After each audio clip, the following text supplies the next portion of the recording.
Vijay uncle நாங்க டெய்லியுமே ஸ்கூலுக்கு நடந்துதான் போறோம். எப்படியாச்சும் பஸ் விட்டுருங்க. எங்கம்மா படிக்கிறீங்க? சிங்கம்னாரி. டெய்லியுமே நடந்துதான் போறீங்களா? என்ன இங்க நின்றுட்டு இருக்கீங்க? லிஃப்ட் கேட்டு தான் போவீங்களா ஸ்கூலுக்கு? எப்பயுமே பஸ் இங்கே வராதா?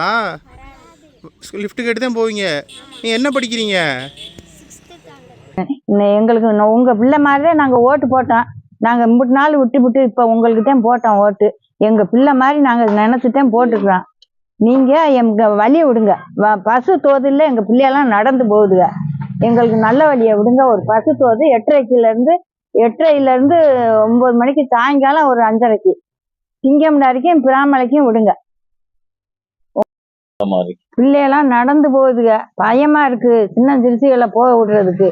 அதனால பஸ்ஸு தோது இல்லை. எங்களுக்கு 8:30க்கு ஒரு வண்டி விடணும். பிராமலைக்கும் சிங்கம்னாரிக்கும் ஒரு வண்டி விடணும். வயசுக்கு வந்த பிள்ளையெல்லாம் நடந்து போகுது. ஒருத்தர் மறிக்கிறா நிற்கிது, ஒருத்தர் நிற்காம போயிடுறாங்க. நடந்து போகுதுங்க. பயமா இருக்குது எங்களுக்கு பிள்ளைகளை விடறதுக்கு. நீங்க பார்த்து எங்க முதலமைச்சர் பார்க்கல, இப்ப நாங்கெல்லாம் ஓட்டு போட்டவங்க தான். நீங்க பார்த்து எங்களுக்கு வழியை விடணும். இது மதுராவரி ஊராட்சி, வேங்கப்பட்டி கிராமம். கிட்டத்தட்ட எங்கள் பள்ளி குழந்தைகள் சிங்கம்னாரிக்கு ஒரு 35-40 பிள்ளைய போகுது. பிரான்மலை ஸ்கூலுக்கு ஒரு 30 பிள்ளைய போகுது. ஒரு 20 வருஷமாக நாங்களும் போராடி பார்க்குறோம். பஸ்ஸு போக்குவரத்து இல்லை, காலையிலையும் இல்லை, சாயங்காலம் இல்லை. குழந்தைகள்லாம் இப்போ உள்ள காலத்துக்கு நடந்து போகிறது வர்றதுக்கு ரொம்ப பயப்படுதுங்க. ஒரு ஆளே மறிச்சாலும் சில பேர் நிப்பாட்டி கூட்டிகிட்டு போகிறாங்க, சில பேர் அவசரத்தில் பிள்ளைகளை விட்டுட்டு போயிடுறாங்க.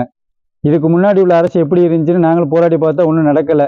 இந்த அரசு ஜோசப் விஜய் இப்போ குழந்தைகளுக்கு நலத்திட்ட உதவிகள் எல்லாமே நல்லா செய்கிறது, பள்ளி குழந்தைகளுக்கு ரொம்ப முன்னுரிமை கொடுப்போம்னு சொல்லியிருக்காரு. இங்கே உள்ள எம்எல்ஏட்டையும் தகவல் கொடுத்துருக்கோம். கண்டிப்பாக இந்த டயத்துக்கு காலையில் ஒரு 8 to 8:30 மணிக்கு பிரான்மலை டு சிங்கம்னாரிக்கு திரும்புற மாதிரி ஒரு போக்குவரத்து பயன்படுத்தி கொடுத்தாங்கன்னா எங்களுடைய பள்ளி குழந்தைகளுக்கு ரொம்ப வசதியாக இருக்கும். அதைத்தான் நாங்கள் முதல்வருக்கு ரொம்ப வேண்டுகோளாக வைக்கிறோம்.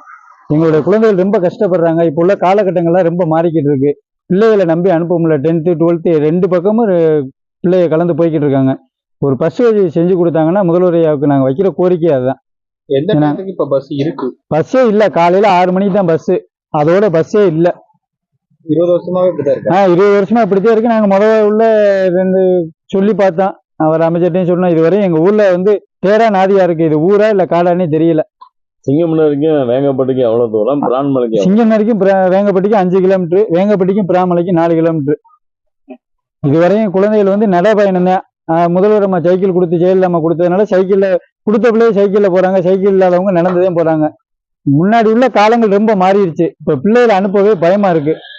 இந்த மாதிரி ஜோசப் விஜய் கொஞ்சம் தமிழக முதல்வர்கள் எங்களுக்கு கொஞ்சம் முன்னேற்பாடு பண்ணி பேர் எம்எல்ஏ சீனிவாஸ் கொஞ்சம் ஒத்துழைப்பு கொடுத்து எங்களுக்கு ஒரு பஸ் வசதியை செய்து கொடுத்தாங்கன்னா ரொம்ப எங்களுக்கு அது பெரிய அவளுக்கு ஒரு நன்றி இருக்கு இந்த கிராமமே. என் பேர் சுரேஷ்குமார்.